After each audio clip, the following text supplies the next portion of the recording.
feel the waves cut through me, hypnotized by the sounds of...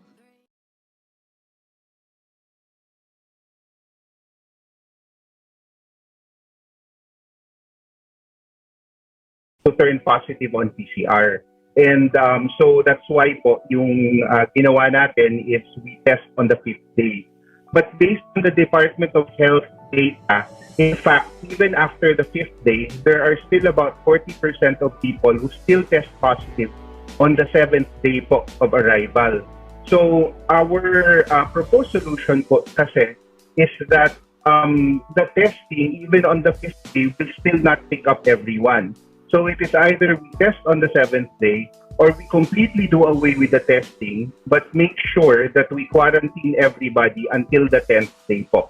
And this can be done in facility, but again, it is very expensive, or we can do this at home as long as the LGUs can supervise strict every day. Parang po yung sa Singapore na alam po nila kung lumalabas yung tao o hindi, para sigurado po na hindi sila maka-spread ng COVID, because that is really our biggest concern, is that if somebody comes in with a variant of concern and transmits it to the community, which has already happened in Pasay, magkakalat po talaga and magsusearch po tayo ulit.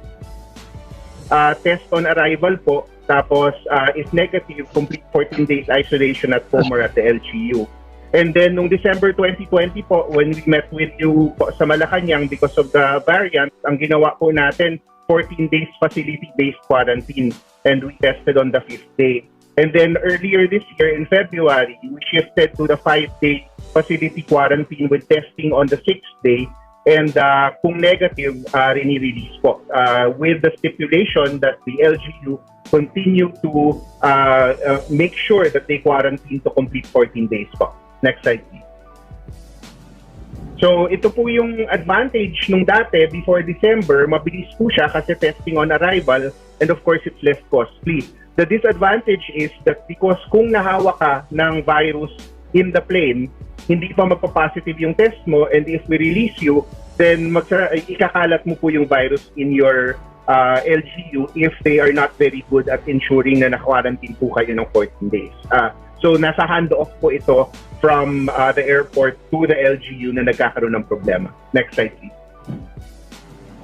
And then yung from December 2020 to February 2021, ito po actually was ideal because we really kept people in facility for 14 days. And halos nakita nyo naman po, wala tayo naging holiday surge.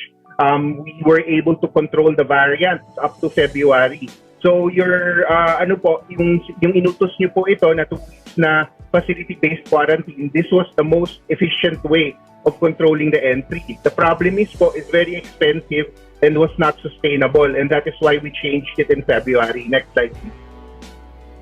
And when we changed it in February, the stipulation was 5 days and then test, and then the LGU should strictly monitor the completion of quarantine. And the advantage of this was less expensive, and the testing on the 5th day is better than testing on arrival. Kasi again, if you test on arrival, baka nagtatago pa yung virus, hindi pa po siya magpa-positive. But the disadvantage, as Sec Bello has already said, this is still very expensive. And now that we have seen na even up to the 7th day, pwede pa sila mag-test positive sa 7th day rather than the 5th day. So may namimiss pa rin po. And of course, we did have some lapses, kaya po kasama rin po dun sa ating search ngayon, nakita po natin kumalat ng konti yung variants of concern. Next slide, please. And so, yung just some definitions po, when we talk about true and false positives, yung pag nag-positive po sa PCR, almost always tunay po yan. The only question is whether nakakahawa siya or naka-recover na siya.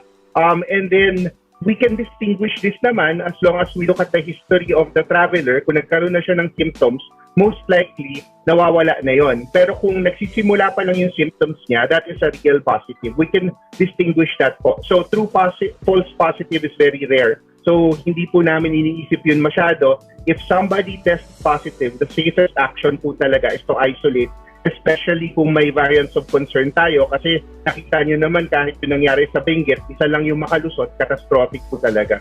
Next, please. This really just shows po yung rate of RT-PCR result.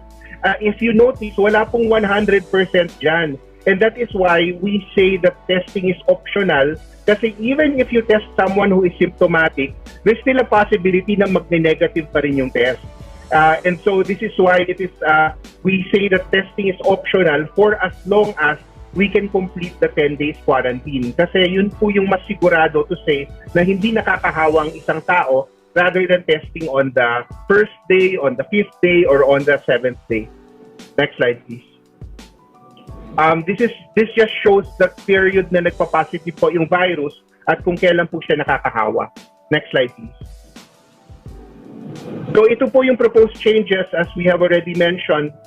We can shorten the duration of quarantine from 14 days if there are no symptoms to the end of 10 days. Basta walang symptoms, we can do it 10 days. Testing is optional unless somebody is symptomatic. If we are going to test someone who does not have symptoms, it should be done on the 7th day. Ideally pa rin, facility-based quarantine, but we recognize that this is very expensive. If for LGU home quarantine, as long as it can be assured, dapat daily po and strict compliance at home, and dapat set up po talaga yung house. And then any positive test will be reviewed, but the safest to assume it is still contagious, and you need to complete isolation. Next slide, please. So there are two options that we are talking about. One is strict facility quarantine and selective testing. So we want everyone to get isolated for 10 days, but you can optional po yung 7th day testing. Kahit walang testing, pag nakumpleto yung 10 days and walang symptoms, we can release them po. Next slide, please. And then option 2, if tapos po talaga yung funds for facility-based quarantine, we can do strict LGU quarantine. If they are set up at home, we can do that. If not, sa TTMF kung pwede. And selective testing as mentioned on the 7th day po. Next slide. That's it po. Thank you very much. Ang sunod si, have I called Dr. Ana Onglim? Good evening po, Mr. President.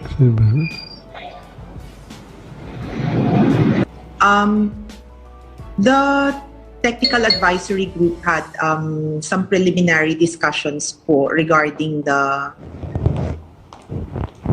current issue, and we were thinking that based on the data that we have right now, it's a better option to review the testing protocol, make sure that it can be done at a later, rather recommend that it be done at a later time, but that the critical intervention should really be that quarantine should be strictly enforced, because whether or not testing is done, as long as quarantine can be imposed, then we continue to keep our borders safe. So yun pong nuances nun, when the test is best done, will actually be moot kung ma-i-impose po natin ng maayos yung quarantine from end to end. Sir, I mentioned po that the recommendation that the TAG worked on as it met prior to this briefing was actually to propose that it's more critical to focus on quarantine measures because this will ensure that any entry of variants from travelers can be better controlled. This is really coming from the fact that tests always have a false negative rate, and if we really want to secure our borders, then the only way to go is to implement quarantine strictly, well, preferably for 14 days, but at the minimum, at least for 10 days po. And then yung testing can actually be something that we will forgo kung mai-implement po natin yung 10 araw, at kung ano man po yung mga savings na ma-generate dahil hindi na po tayo magte-test, pwede naman po sigurong maipasok naman dun po sa ating quarantine program if you feel that that's something that will help po. I would call next is to Dr. Marisa Alejandria, the member of the tag for COVID-19. Good afternoon. I appreciate and understand the physical, mental, and emotional burden, plus the financial burden, economic burden brought about by our quarantine policy. However, we recognize also that the quarantine is really one way to prevent the spread of the virus, and considering that this virus has a pre-symptomatic, yung may tinatawag tayong phase na kahit wala pang symptom, pwede na siyang makahawa. Kaya that is the basis po for the 14 days. Yung incubation period is 5 to 14 days. So median of 5 to 7 days. Ang pinaka-infectious period is yung first week, 5 to 7 days. And that was the basis of testing at the 5th day. But as mentioned by Dr. Salvania, and we looked for new data, so there is data from CDC, and they did modeling studies also that we can reduce the quarantine period to 10 days, from 14 days without testing, and the residual transmission risk is just about 1%, can go down to 0.1 to 10%. So yun yung parang compromise, or it's a good compromise in the sense that we reduce the duration of the period of quarantine with minimal effect on the number of infections that we may miss out. So just as long as they remain asymptomatic without symptoms, and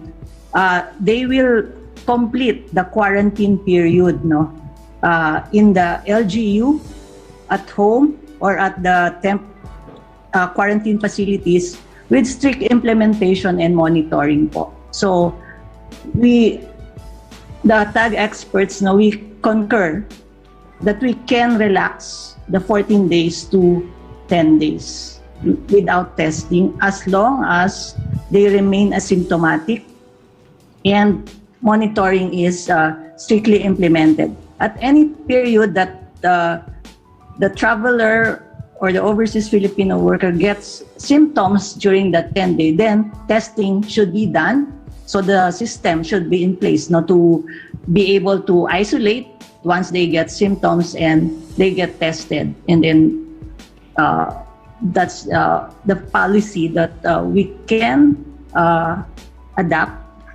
if we are to considering that taking into consideration the economic burden, the physical, emotional burden that the 14-day quarantine is imposing. Thank you po. So, Doktora, may tanong ko lang ho sa inyo. So, the 10 days is the barest minimum Opo. para it cannot go pinaka ano na yan ho. Okay. 10 days po without testing. May isang scenario, if we want to test at 7 days.